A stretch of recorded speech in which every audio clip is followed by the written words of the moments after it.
இந்த ஐபிஎல் வரலாற்றிலே வந்து முதல் 7 போட்டியை வந்து பஞ்சாப் கிங்ஸை தொட முடியாமல் இருந்துச்சு. இன்னைக்கு வந்து அந்த சாதனையை வந்து ராஜஸ்தான் ராயல்ஸ் வந்து முறியடிச்சு இன்னைக்கு மேட்ச்ல வந்து ஜெயிச்சிருக்காங்க.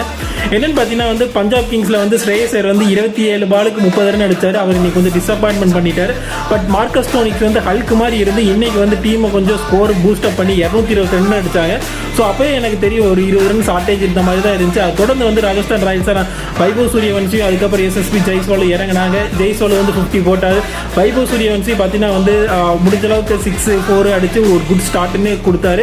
15 வயசு தான் ஆச்சு. அவர் இப்போ பார்த்தீங்கன்னா வந்து 400 ரன் அடிச்சிட்டாரு. இந்த ஐபிஎல் வரலாற்றிலே வந்து இளம் வீரர் 400 ரன் அடிச்ச சாதனையை வந்து படைச்சிருக்காரு வைபவ் சூரியவன்சி. இவன் வந்து கிரிக்கெட்ல வந்து எல்லாத்துலேயுமே வந்து இப்போ பார்த்தீங்கன்னா வந்து வரலாறு படுத்திக்கிட்டே இருக்காருன்னு சொல்லலாம் வைபவ் சூரியவன்சி. தொடர்ந்து வந்து பின்னாடி வந்த டெவனோ ஃபெரரியா இருக்கட்டும், அதுக்கப்புறம் சிவம் தேவியா இருக்கட்டும், இன்னைக்கு வந்து கடைசி வரைக்கும் நின்று மேட்சை ஜெயிச்சுட்டு போயிருக்காங்க ராஜஸ்தான் ராயல்ஸ்.